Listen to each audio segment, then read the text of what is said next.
pages. Yes. But really?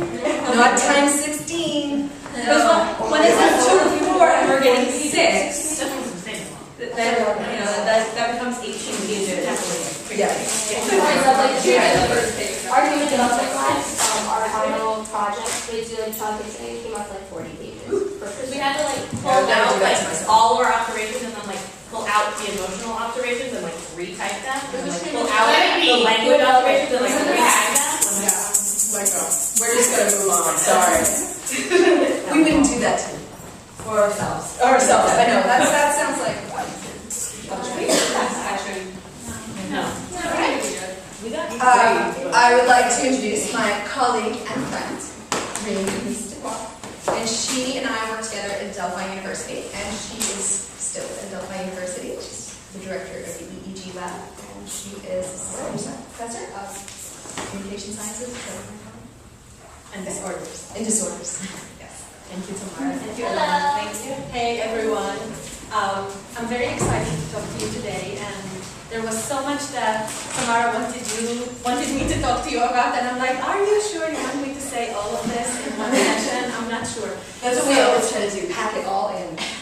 So I tried to pack the points that Tamara wanted me to share with you. However, if it's too fast for you or if it's too much, you can stop me and you can ask me any question. What I'm going to try to give you is a sense of who is a speech pathologist. I'm going to try to focus a little bit on understanding the language development process and to talk a little bit more about the nature of the language development process and how it is referred to in our assessment and intervention, and I'm sure again also in your educational practices and in your intervention and planning. So what I started with is a question for you. Who is a speech pathologist? What kind of encounters did you have with a speech pathologist? And why do you think it's important for Tamara and Ilana to find it, to invite me here and talk to you about language development?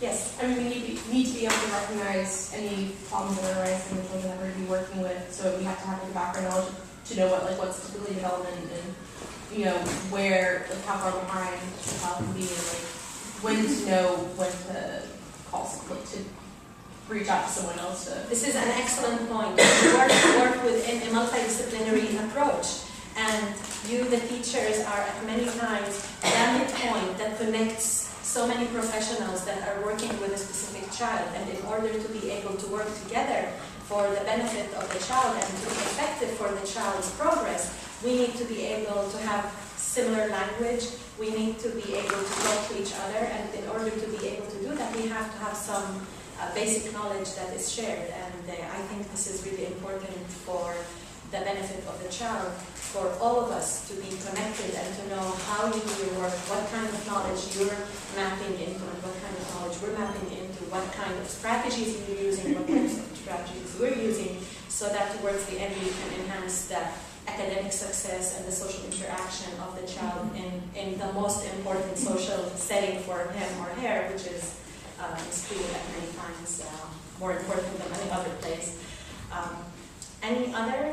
Yes? I think a lot of times also like lack of language or delay in language can lead to so many other, like if a kid is hitting or showing aggressive behaviors, it can all stem from this lack of language or a delay in language.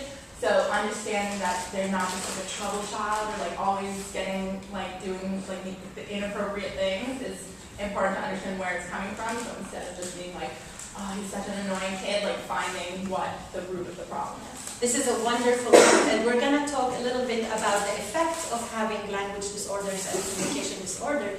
And it is true because language is important in so many social interactions and important in schools for learning and for learning to read and write. And if a child has language disorders or language delay, or we're going to talk a little bit also about language difference, children that just immigrated to the United States that are not familiar with the tasks, are not familiar with the language, they didn't get enough exposure for the language, that might be rendering their ability to show their academic potential and to participate socially as much as they want to. And then many of them, they either retreat and they have these social, emotional effects and they start to be lonely or not to talk, and others might have these behavioral effects and misbehave in class, or low self-esteem, and we're going to talk about that. This is wonderful. So you don't need me. They have the two main big points. So we use it for typical, because knowing the typical is going to guide your practices as teachers and early intervention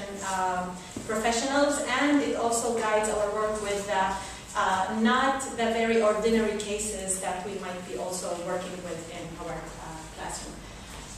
Okay, so this is, part of the questions, the answers that I thought of, that, by learning about speech language development and disorders, we can learn about what to expect, and then by knowing what to expect, we can assist in identifying children with language delays or disorders. And here, my point from my experience is that we noticed that many teachers, especially if you didn't get the training in speech and language development, and also the parents, we see that there's a lot of focus on articulation, but not on vocabulary, not on the type of sentences that children are using, not on the type of forms that they're using, if they're using plural like the other kids that they are expected to use.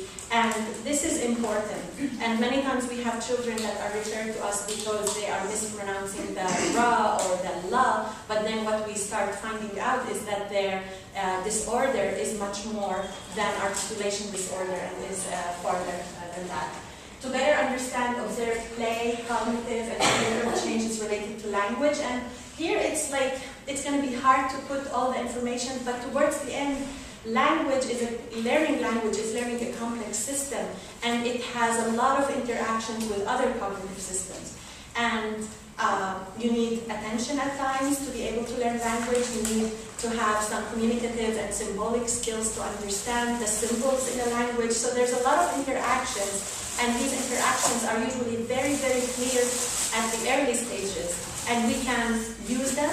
Many times we have children that are having expressive disorders, meaning that they can understand, but they cannot really express using their words. At many times when we work with these children, we use symbolic plays. So we use a lot of dolls and feeding the doll and putting the doll to sleep in order to help them express themselves. We use pictures at many times, augmentative communication systems, and I'll try to talk a little bit about it. But what I want here to just emphasize that even though we're going to focus on language, once again, we have to always remember that language is part of all of these other systems that are interactive during that development. And then designing and implementing the developmentally appropriate curriculum, and I just heard that you're working on the IEP, and you're your head's on it.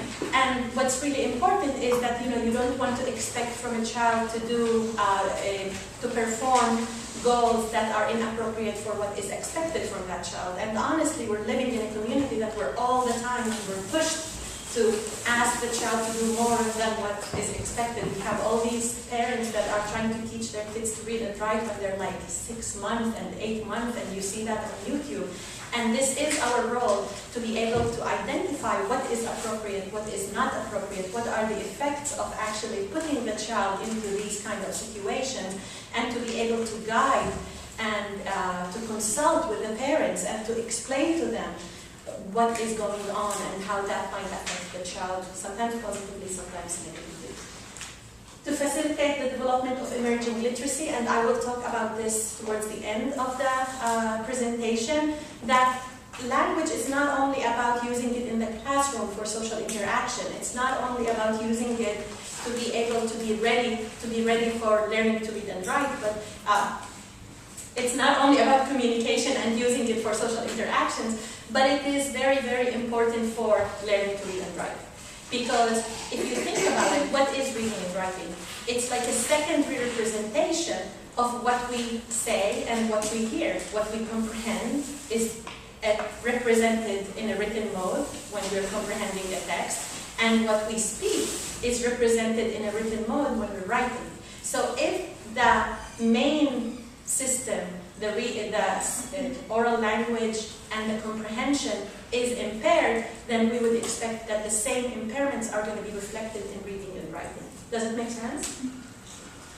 And then to identify effective and efficient strategies to facilitate language development. If we learn how language develops, sometimes we map into the developmental trajectories to develop the goals and to facilitate language progress, and to take an active part in an interdisciplinary team, which would include a speech-language pathologist, and to differentiate between the different types of communication sciences and disorders.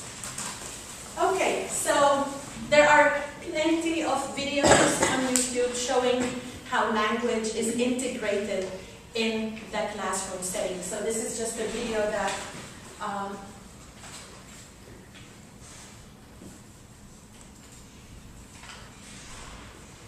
okay, it's not working. I think we can skip that. Yeah, we have more videos later. Okay.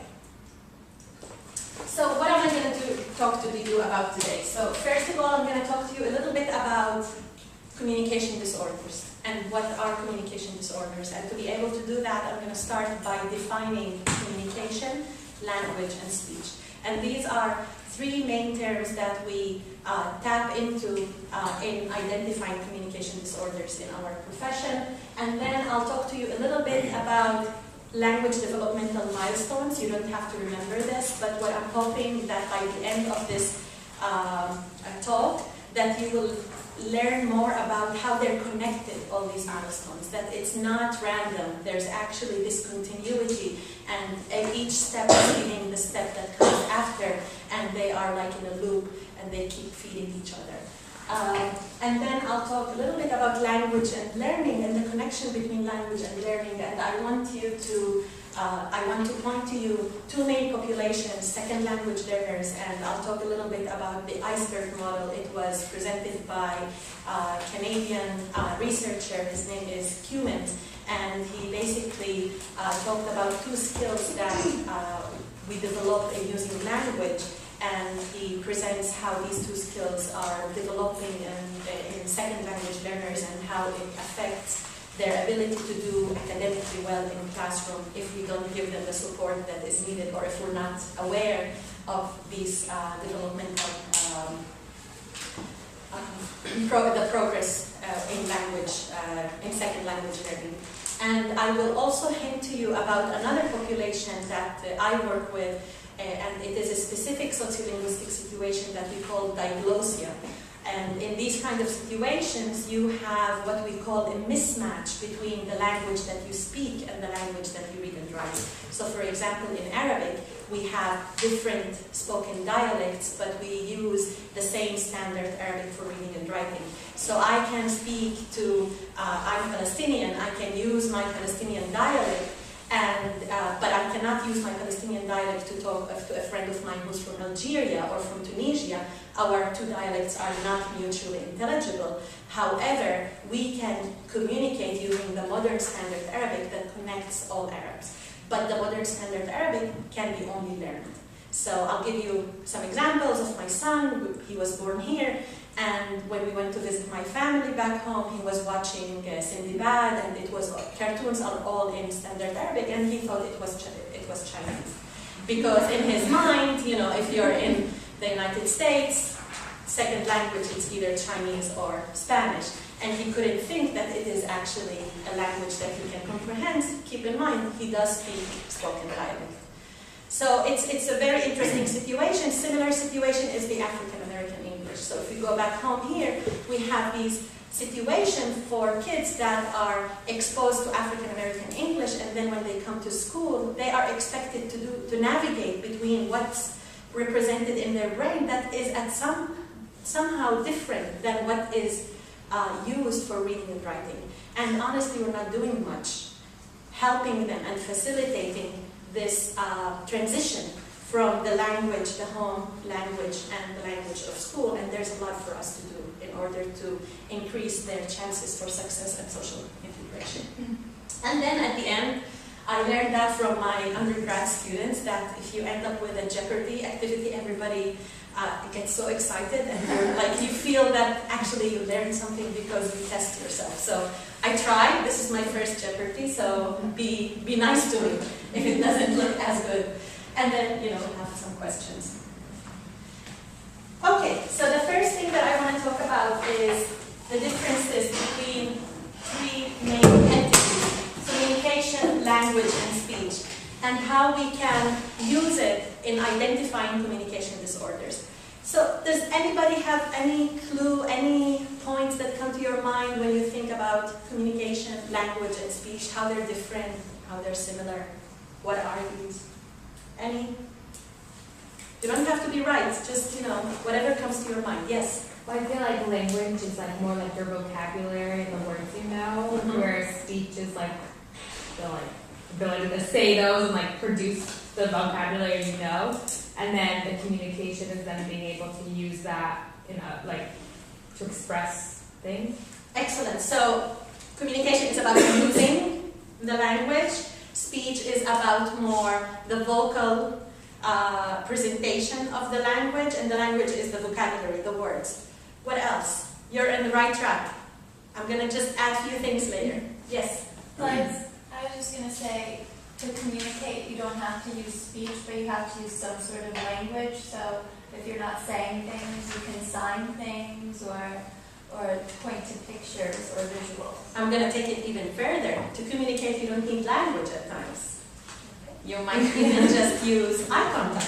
Yeah. And that would actually enable you to communicate. So if we can do it with eye contact, if we can use it with words, what is communication then?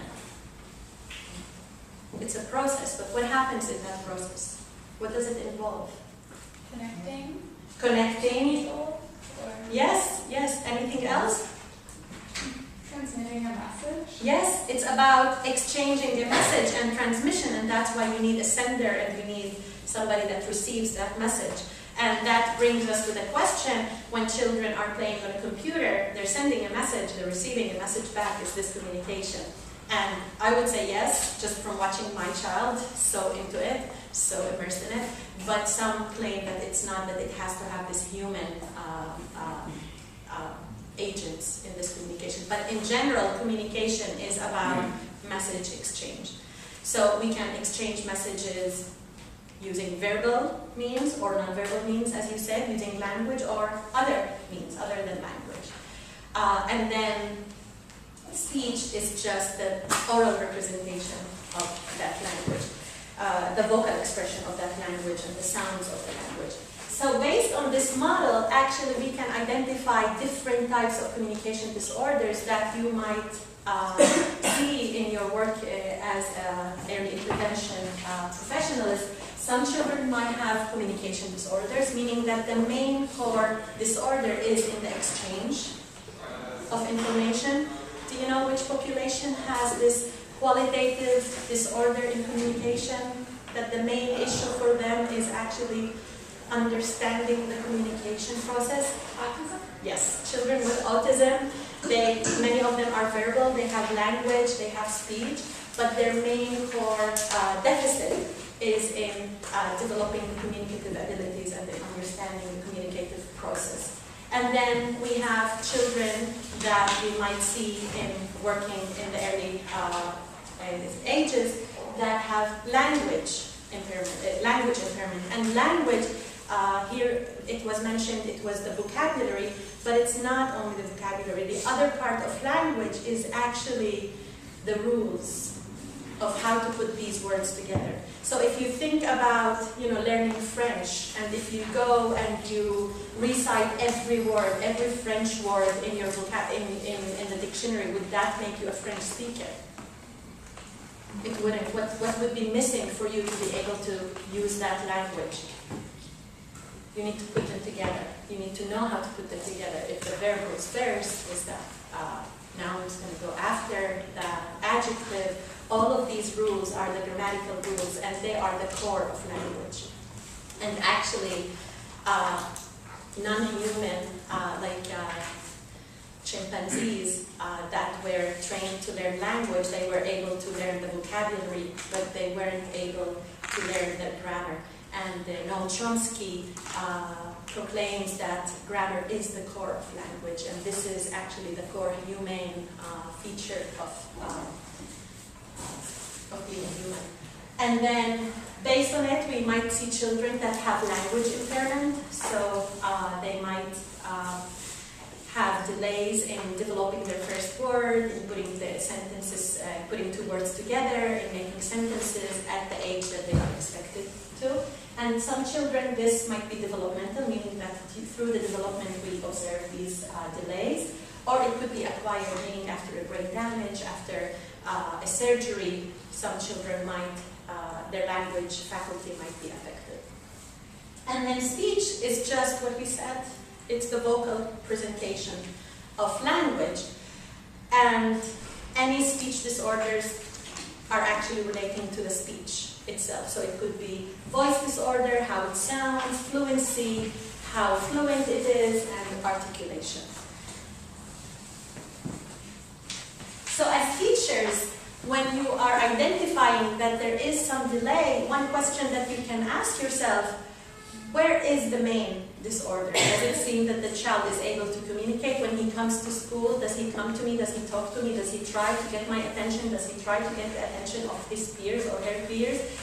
Is he or she trying to communicate with them using gestures, using other means? That's a child that has strength in communicating. And if that child doesn't use words and doesn't put words in sentences, most probably the main core deficit is linguistic language deficit. And we have children that are communicative, they come to the classroom, they're very interested in their social environment, they are very initiative in interacting with their friends, they're using their language, but it's really hard to understand them. And these would be cases of speech disorders. So just thinking about these terms might help you better identify the needs of the child and then how you can support the child's needs.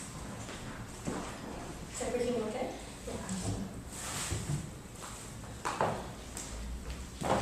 Okay, so these are the definitions of language from the American Speech Hearing Association. This is our professional association that defines language as a code. These are the words that made up of rules that include what words mean, how to make words, how to put them together, and what words combination are best in what situation. So it's not only about knowing the words and knowing how to put them together, but also how to use them appropriately in a specific speech community. And speech is the oral form of language. Do you have any questions about speech, language, communication so far? Good? So, you don't need to know that, but then what I want to say is that as speech-language pathologists, we start also looking at more details when we look at language impairment, and we try to identify what parts of language or at what level is language impaired. And sometimes language can be impaired in its form, meaning how the words are formed. It mainly being able to form a word that has plural or form a word that is in accordance to the other words in the sentence. So for example, knowing that you say he eats, not he eat, so you're basically adding the S to make it according to the other parts of the sentence. And then form is also about knowing how to put the words together in a sentence. So it's not only forming the word itself, but the words together and forming a sentence, how to make a question, how to know that the question marker needs to move and you don't say, I ate what, but what did I eat? And then form is also about how it sounds like, being able to pronounce the sounds of your language correctly and appropriately. Content is mainly the meaning and the words and what it means, and use is mainly how you're using it, how you're initiating the use of language, how you're maintaining the topic in a conversation. But you don't need to know that. It's just to let you know that we look further detailed when it comes to language, at what level is language showing an impairment. Another way to look at language and communication impairment is to look at the etiology. And honestly, this is just another level of identifying the needs of a child, because at many times we see that a child might show delay in communication and language and speech, and we usually use these descriptive analysis of language, speech, and communication to identify any child, no matter what the etiology is. But knowing the etiology might be helpful. Does everyone know what etiology means? So it's the source of the impairment.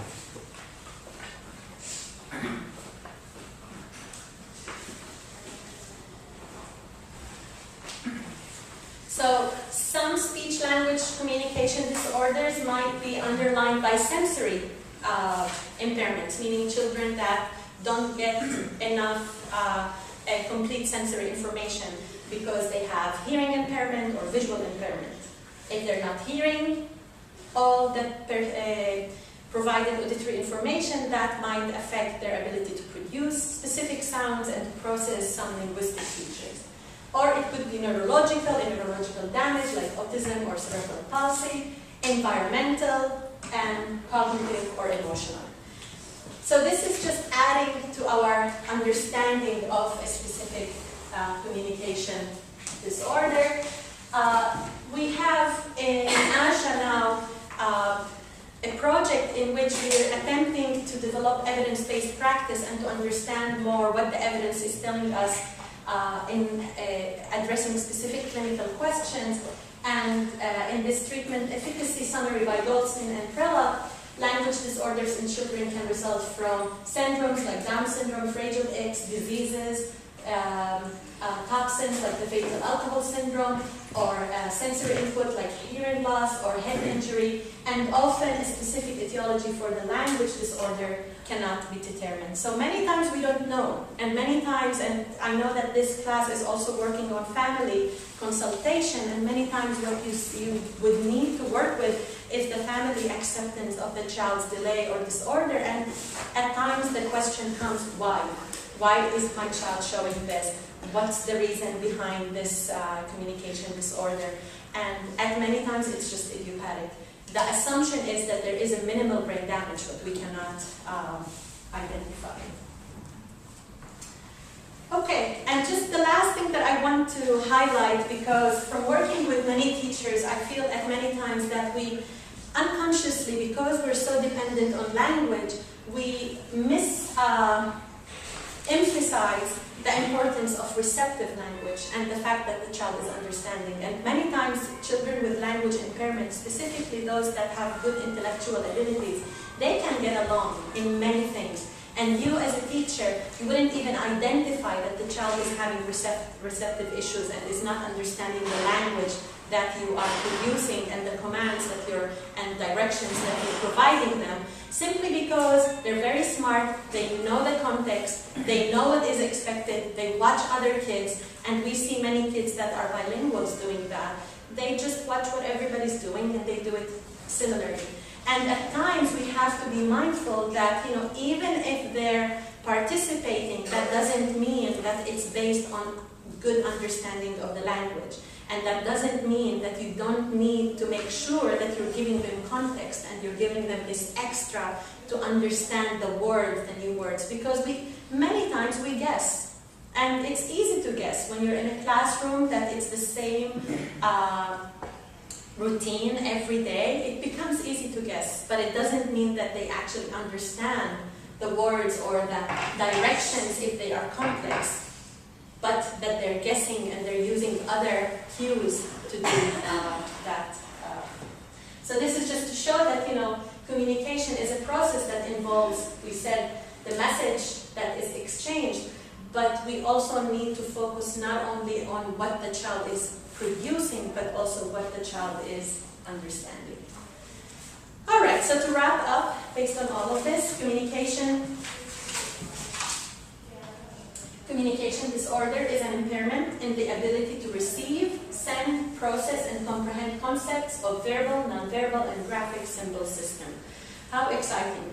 That makes our work so exciting because we might be working in the same caseload with so many kids, with so different profiles, so different etiologies, and we have to make it work at many times. And to be able to do that, we have to work with you. And in order to be effective, we have to start developing this common language, and common interest in working together.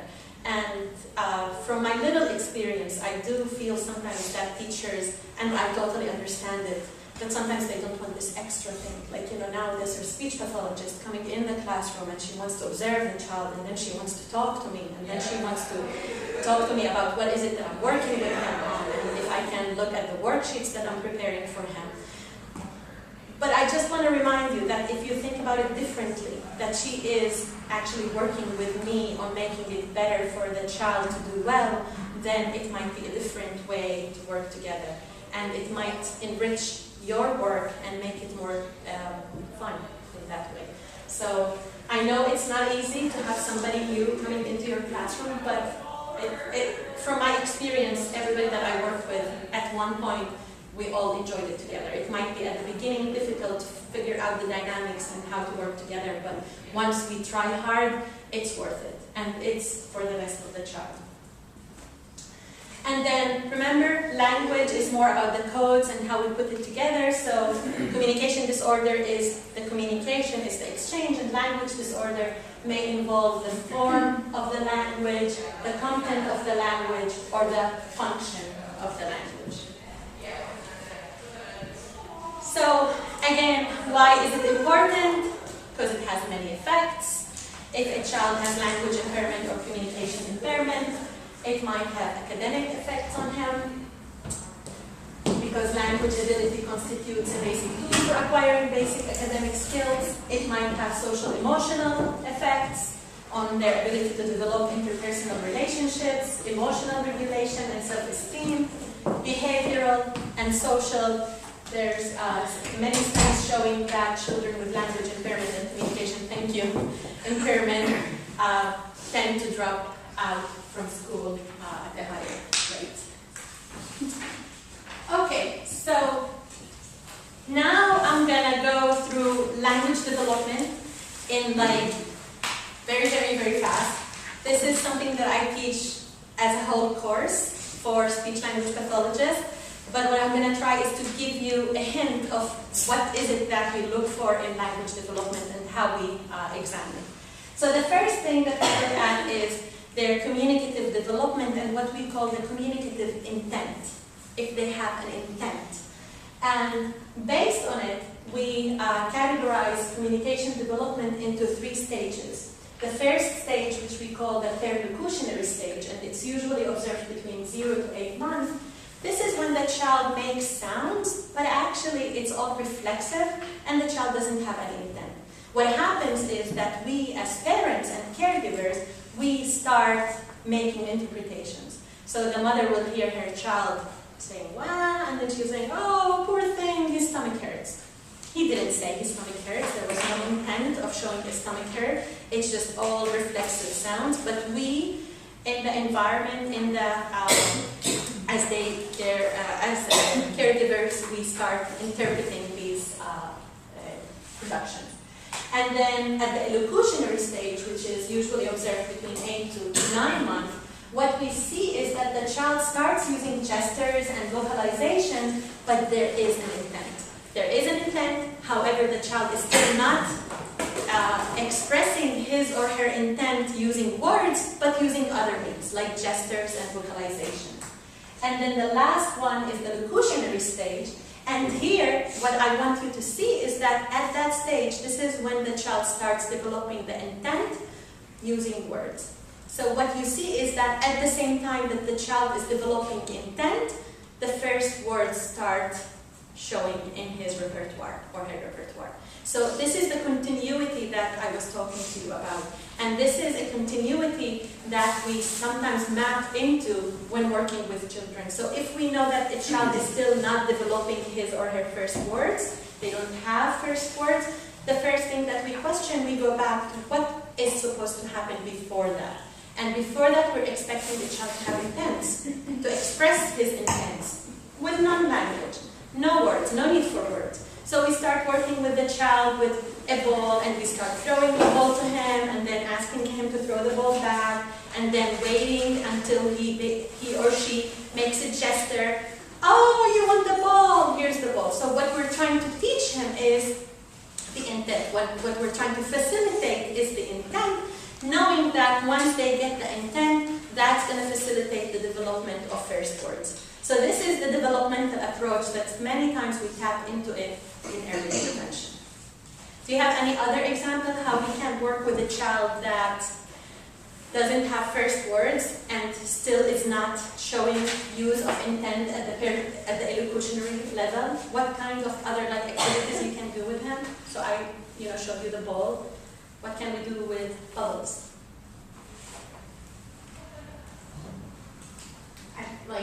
To get them to start making Mhm. you could I guess maybe just talk while you're doing it and kind of continue to give them the words to sort of express it. Excellent. So the parallel talk, and it's modeling for them. Modeling. Other ideas? So I have the bubbles. I'm modeling to him. So now I'm going to make more bubbles, more bubbles, more bubbles. Yay, more bubbles. And then what else I can do?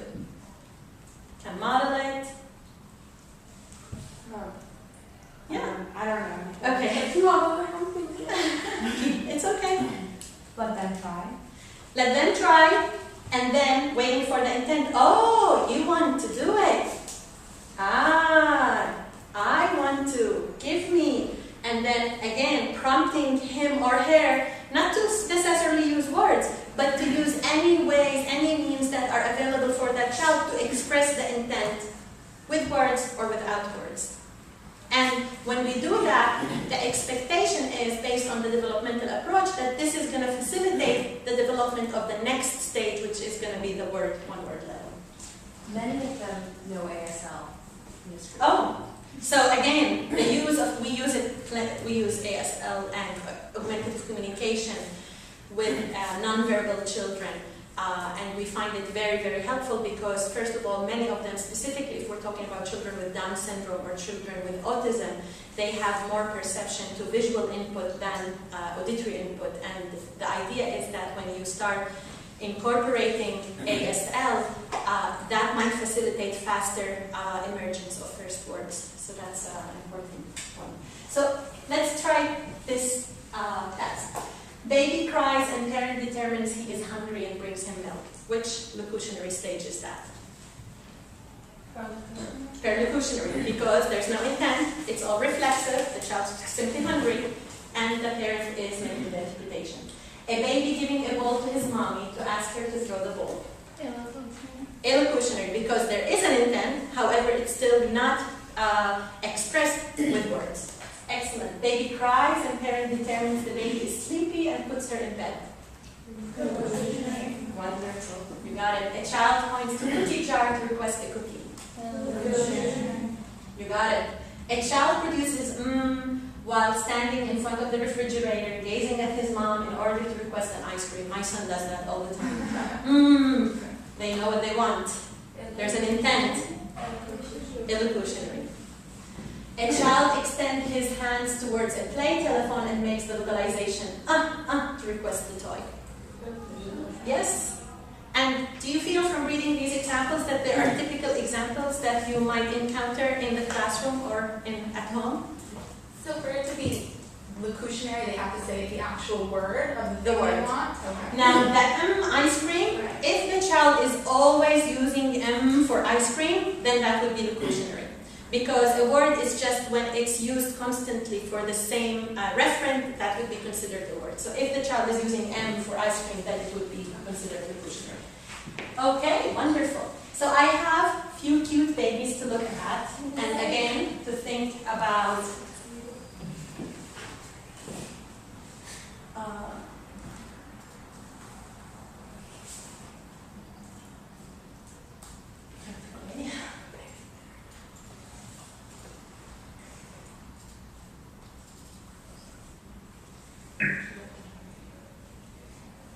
at one point. It's funny, it just takes them to learn. Yeah, and I'm like, I can't, I'm like so motivation person. No, you're gonna have to freeze screen. Yeah, that's clear.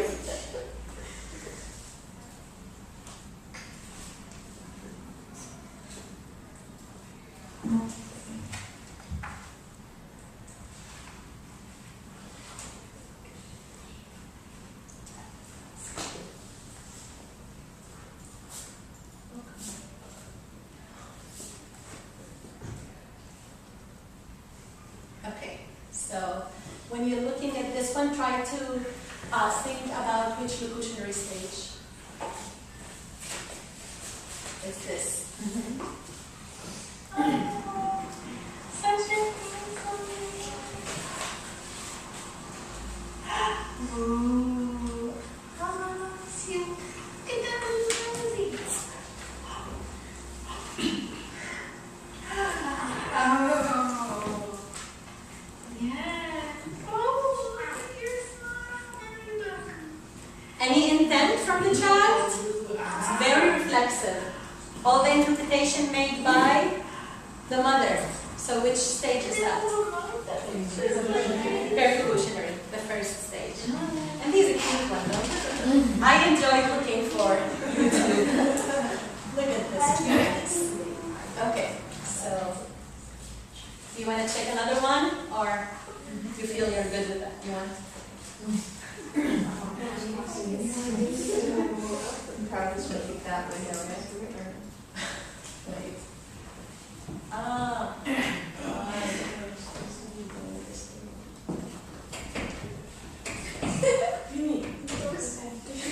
There's a door stop in the door, which is why it's so hard for us. I just said that, I'm not standing up. Sorry.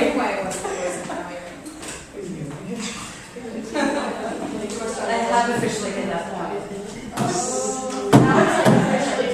Okay, let's check this one. Your mom and lots of other things, like alarm clock.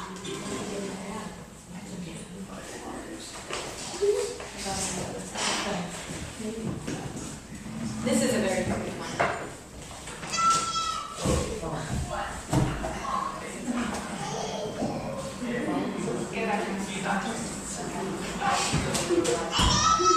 Adada. So every time his dad hides, he's calling his dad. Dada. Is there an intent?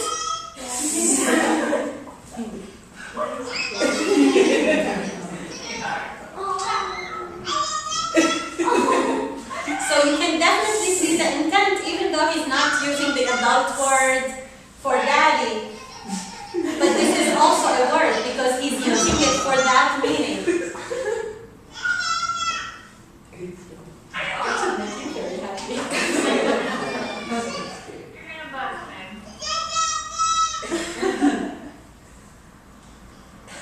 And now he's whispering.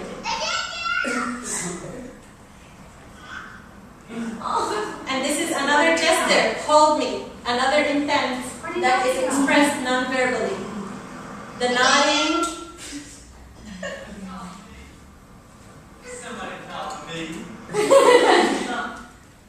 So I wanted you to see this because many times when I was working in early intervention, I worked with kids and the speech pathologist or the teacher would be claiming the child has autism, and now it's becoming like, there's a lot of over-identification of children to have autism. And the minute I see the child and I see this kind of communication, they're excited, they see me, they run, they grab me, they want to take me and show me their toys. And I'm like, for God's sake, who can claim that these children have communication disorder?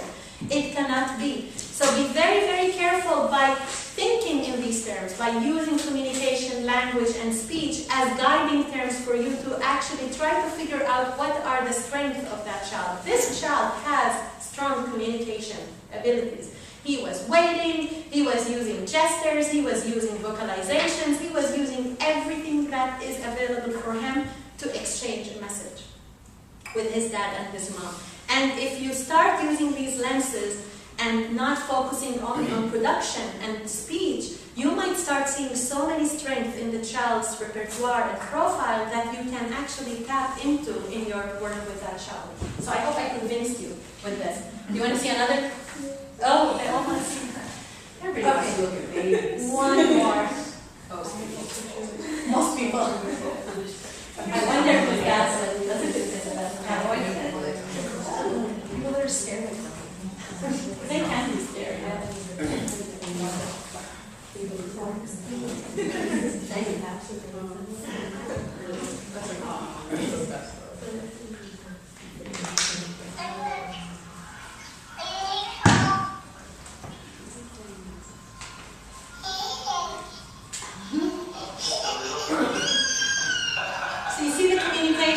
eye contact,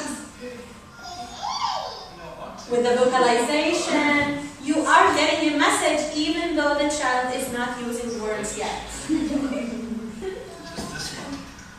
I'm the first.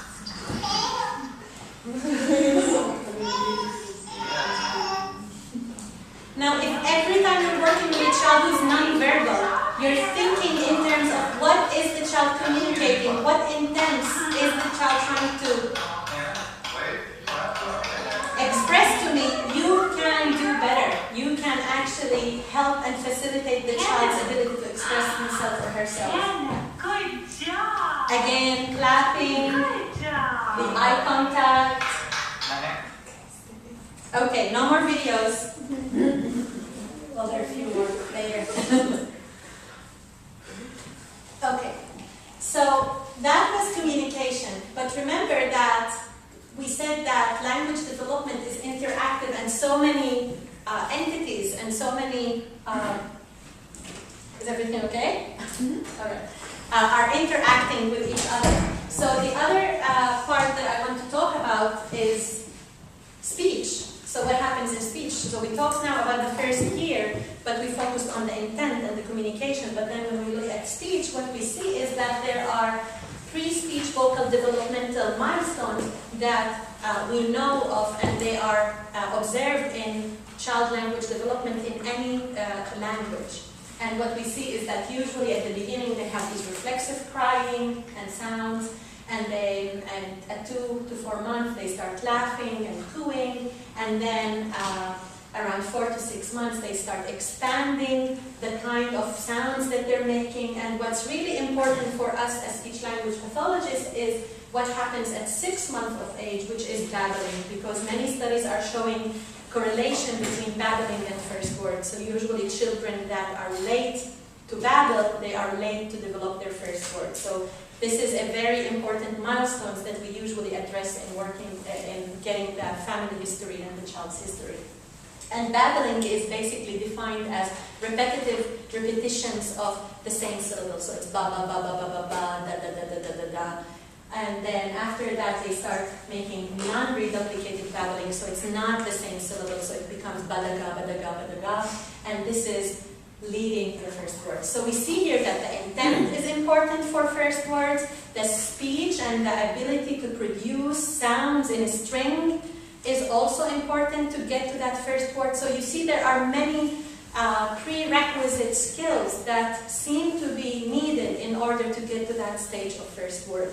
And as teachers, in addition to everything that you do, we're going to work with you in making sure to facilitate the child's ability to get to the first word, because words are important for learning later on, words are important for communicating, words are important for social interaction, and we want every child to have this possibility to express himself or herself with words, not necessarily verbal. It can be by writing a word, it can be by pointing to a word, it can be by signing a word, it doesn't matter as long as the child is developing a word, because words are representations of symbols, and they are important also for the cognitive development later on. Okay, so I'm going to give you a copy and then you can look at the examples, but let's look at just one, and maybe you can tell me which stage is that.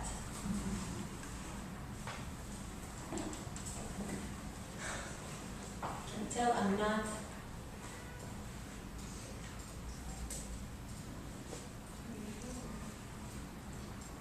Well, it's very awkward to use. Yeah, usually I just press and it is to the link, but not here. Well, you have to bend yourself in really strange positions. Oh, you so high.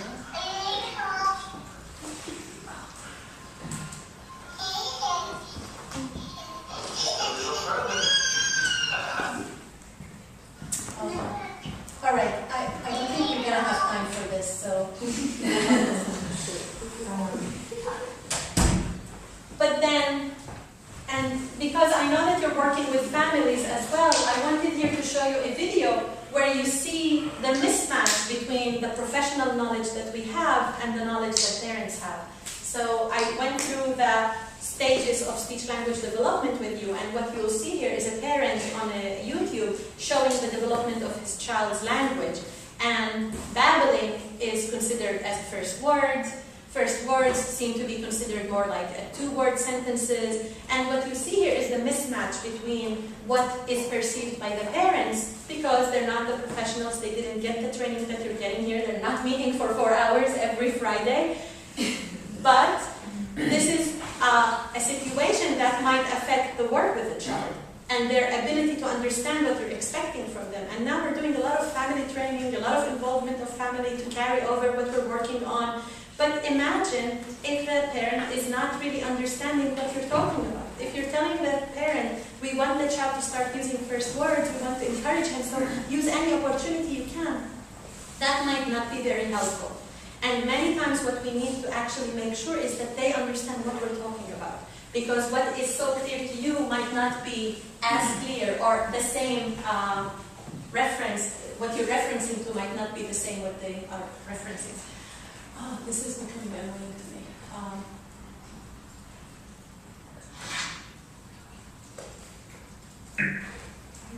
Would it be helpful to pull out the table so that you're not under the TV? It's okay. It's very I'm just annoyed that I have to copy every time. It's supposed to be just, by pressing on it, it goes, but it's okay.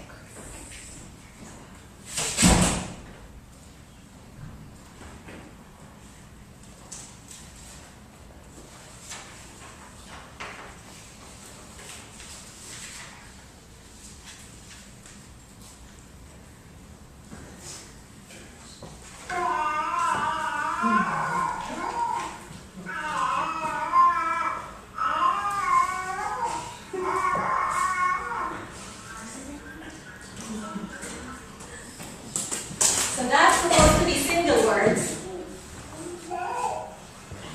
Da, da, da, da. That's probably babbling. Maximum variation babbling. But for the parents, it's one word. Third stage, 2 words utterances.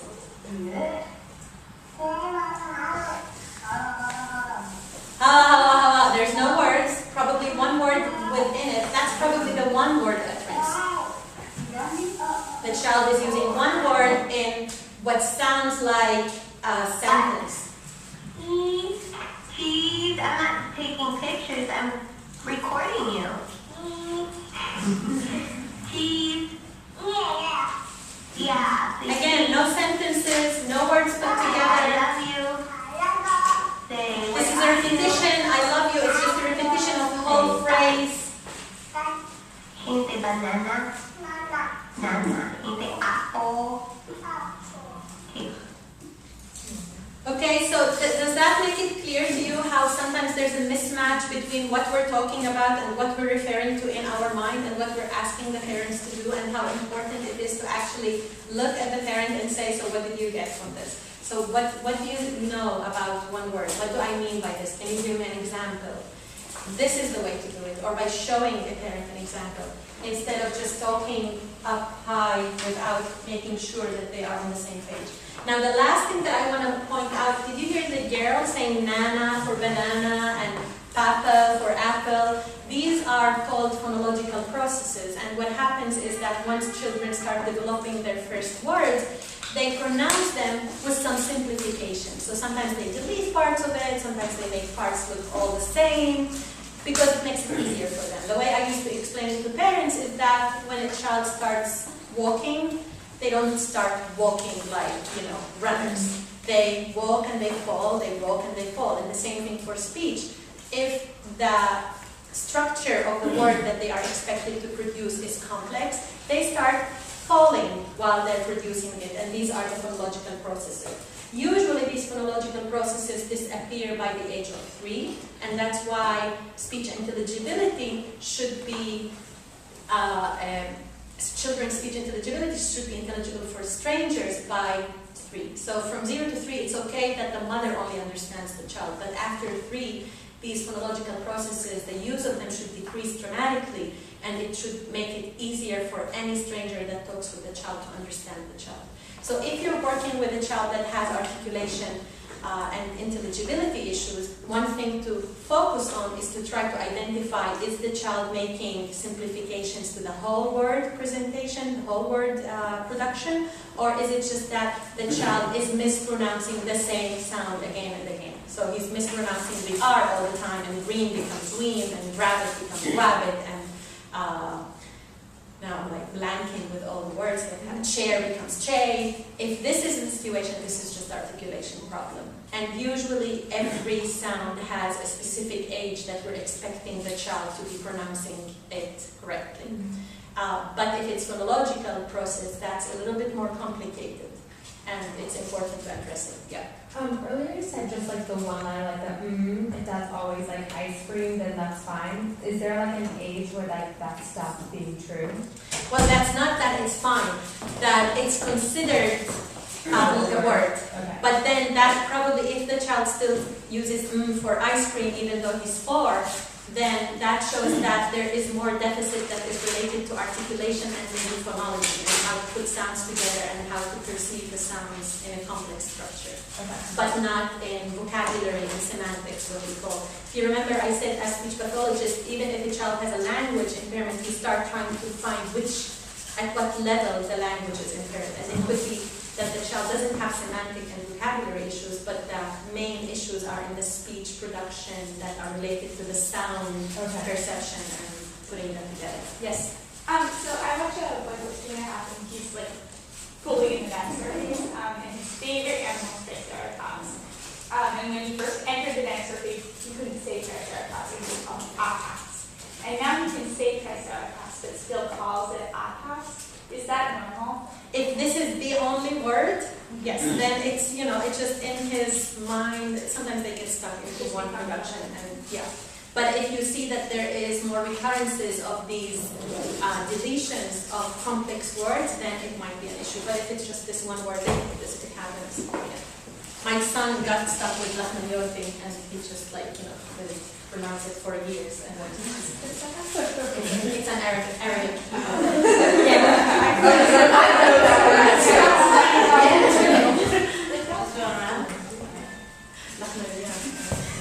We spoke in one of the Friday classes about we were talking about motor development and how sometimes parents think oh, my child went right from sitting to walking, they made this huge leap. It was so amazing that they didn't even need to crawl, and how that can later affect if they do have motor skills issue delays.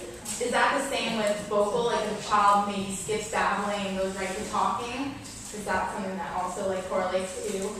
Honestly, I don't know.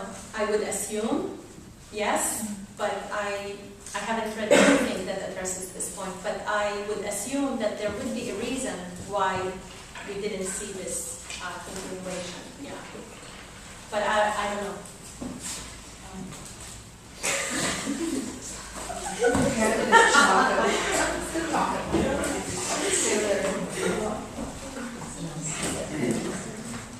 Okay, so let's continue.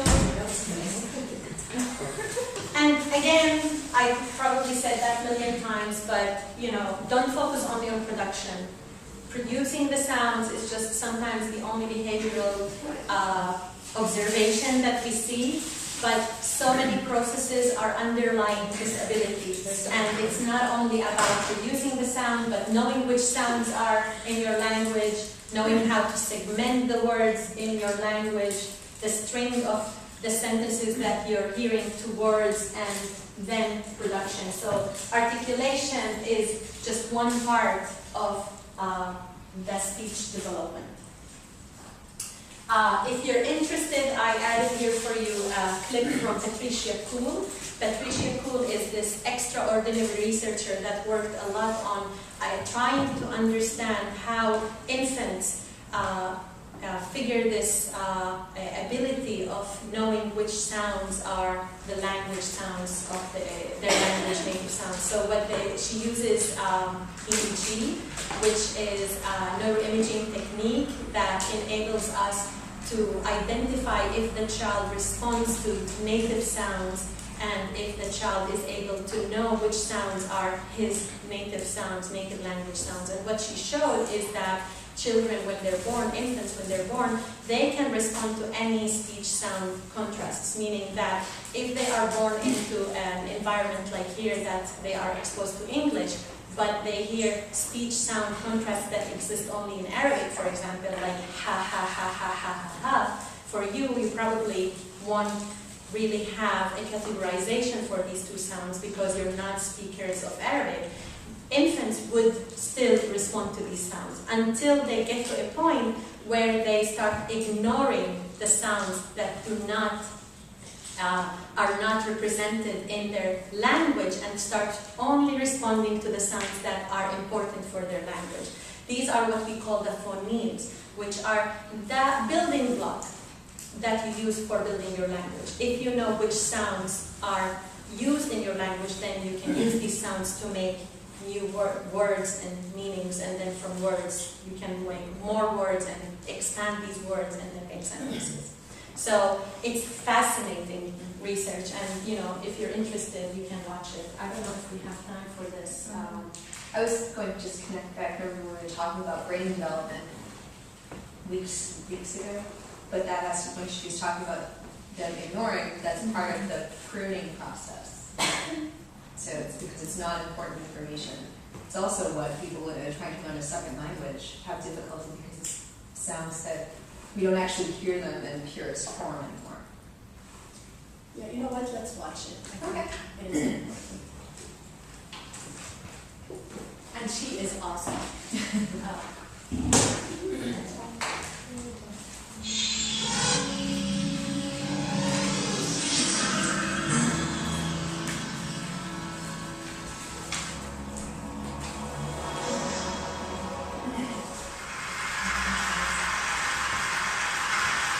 I want you to take a look at this baby.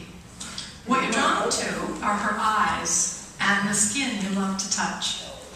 But today I'm going to talk to you about something you can't see. What's going on up in that little brain of hers? The modern tools of neuroscience are demonstrating to us that what's going on up there is nothing short of rocket science. And what we're learning is going to shed some light on what the romantic writers and poets describe as the celestial openness of the child's mind. What we see here is a mother in India, and she's speaking Koro, which is a newly discovered language. And she's talking to her baby. What this mother and the 800 people who speak Koro in the world understand that to preserve this language, they need to speak it to the babies. And therein lies a critical puzzle. Why is it that you can't preserve a